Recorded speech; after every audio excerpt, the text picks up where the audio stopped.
Well, I forgot to plug in the block heater for old Red and White. So let's do that now.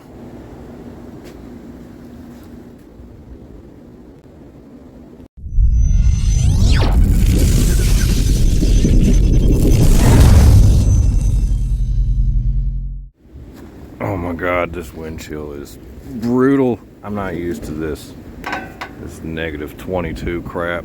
All right, should be under here. There it is. Come on.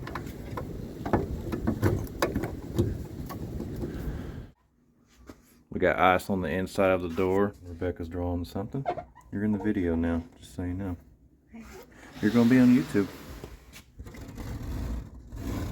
It doesn't go through. It's too cold. It looks like something tried to break in. Let me in.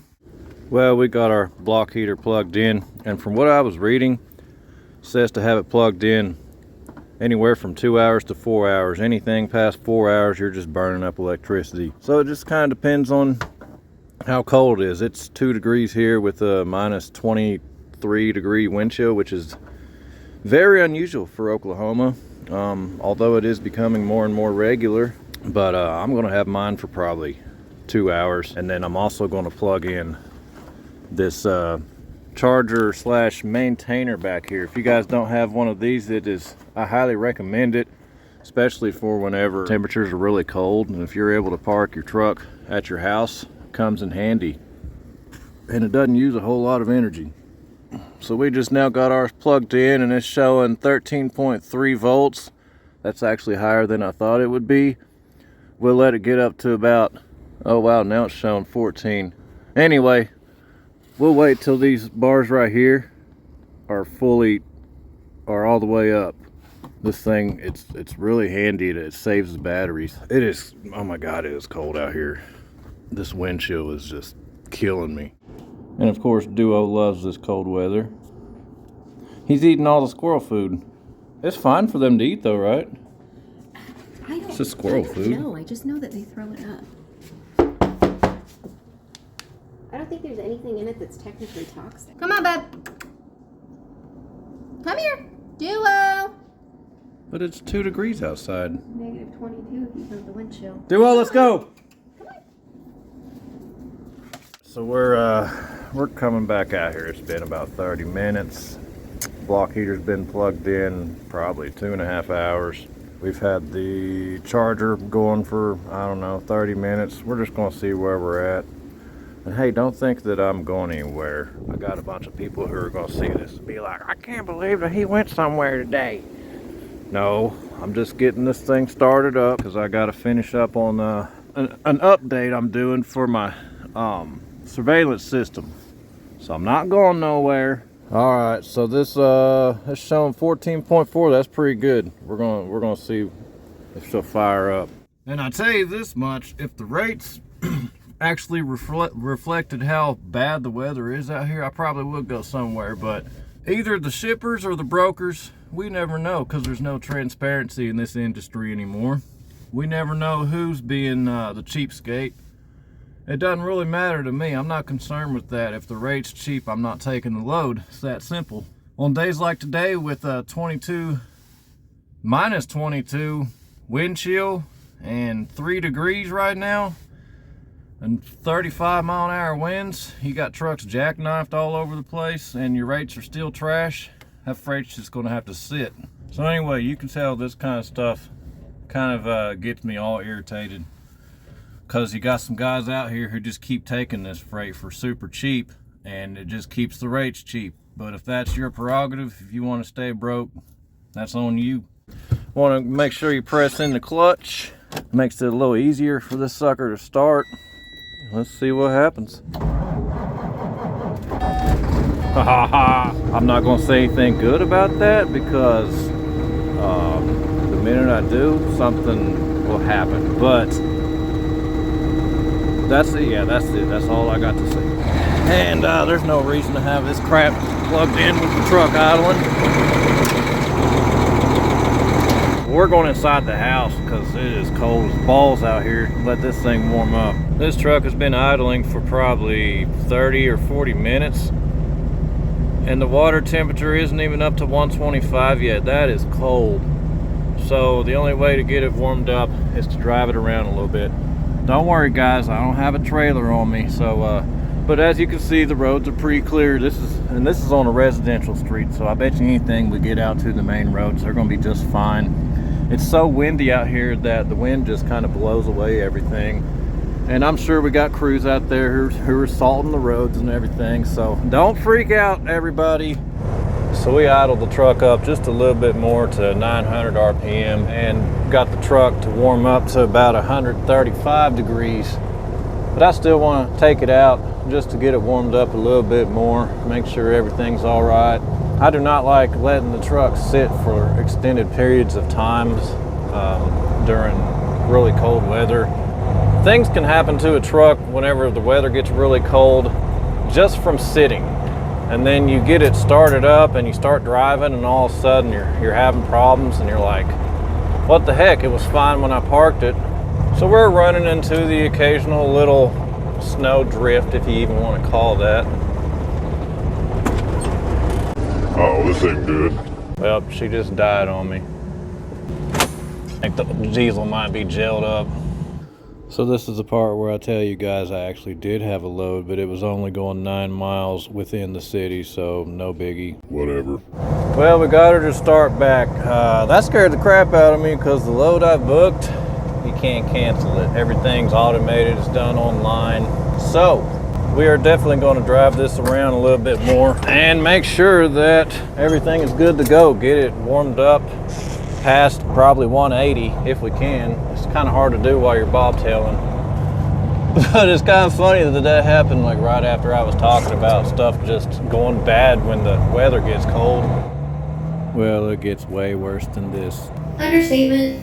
I should have put some stuff in the diesel to keep it from gelling, that anti-gelling stuff. Because that wind has been hitting my diesel tanks all day, and you know, the wind's like minus 22 degrees. So we're out on the main road now, and as you can see, it is dry.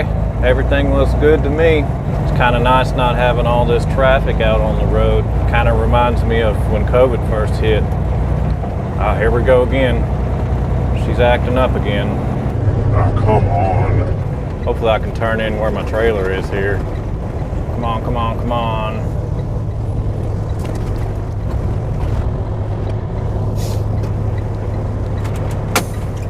So we're gonna go up here to Tractor Supply and see if they got any of this anti-gel stuff left. I don't know if it's too late to put it in. I know it's the kind of stuff you're supposed to put in before the weather gets this bad. But we're gonna put it in anyway. Maybe it'll help out, I don't know. This thing is, it's just acting up. I don't like it. Well, it seems we are late to the party.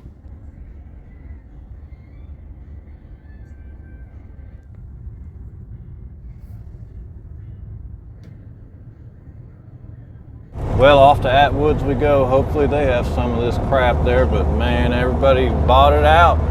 And we're pulled over once again because she's acting up. This ain't good. Let's try this again. I was trying to get it warmed up, but it's 150 degrees is the warmest I can get it. I was trying to get it warmed up enough to where the thermostat will open up, but this ain't good. She'll sit there and idle all day, but as soon as you get her out on the road, she's acting up. Come on, old girl. Oh no, there it goes again. I was just gonna die this time.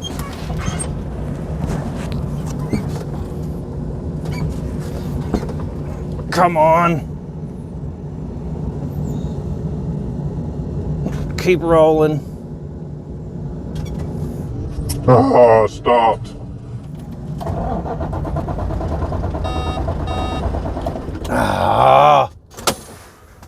Well, we got her started again.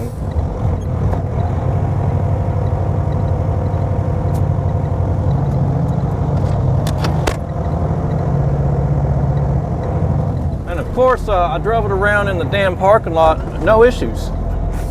No issues at all.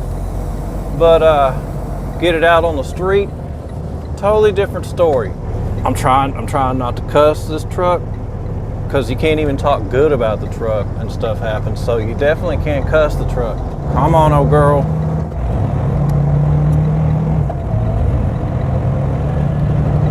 There it goes again. This is brutal.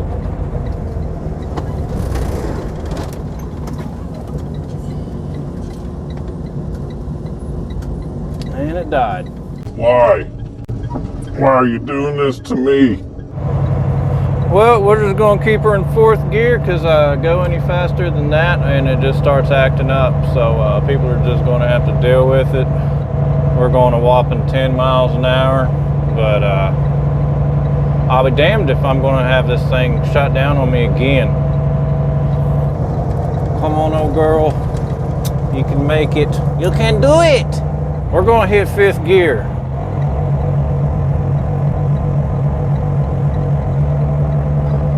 Man, Atwood's better have this. Anti-gel stuff?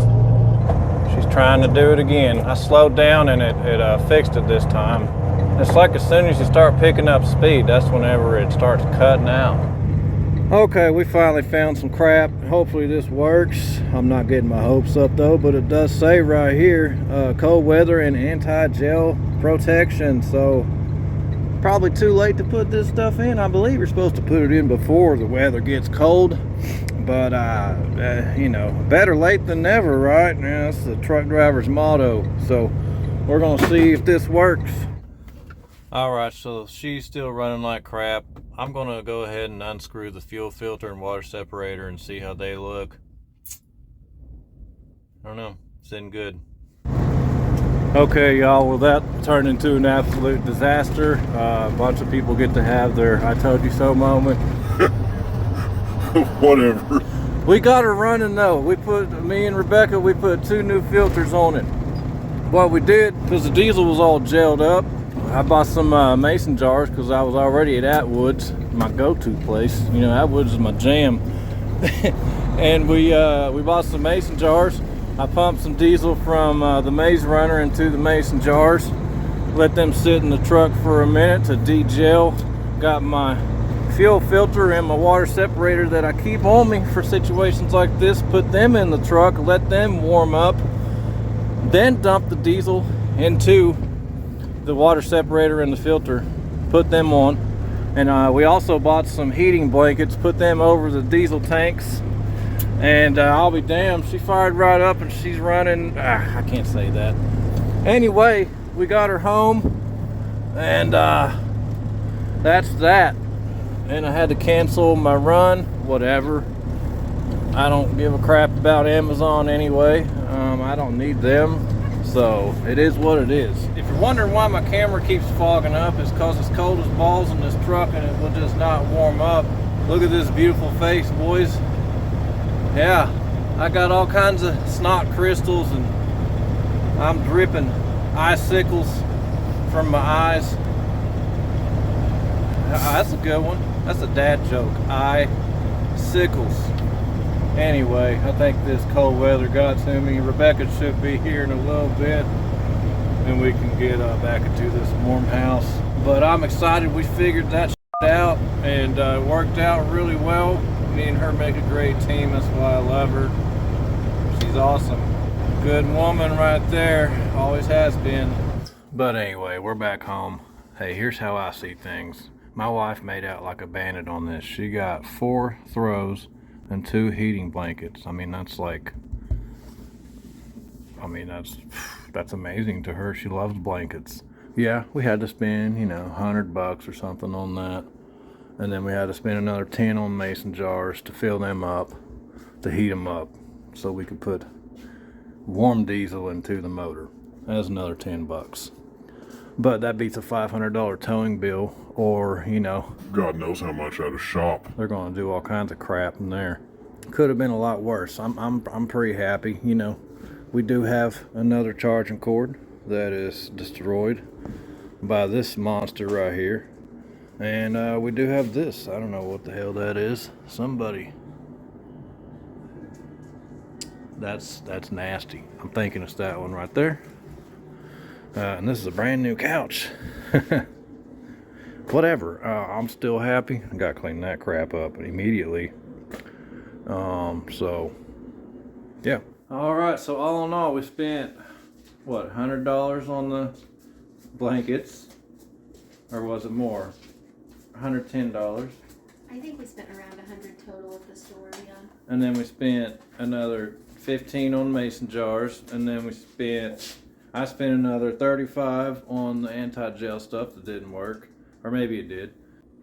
Spent 4 hours at Atwood's trying to figure out the anti-gel, or trying to figure out what was wrong with the truck.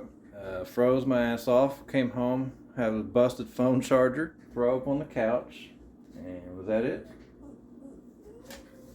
Oh, we may have ruined my coat depending on whether And we or might not I have- can get the diesel out. We might have ruined Rebecca's coat.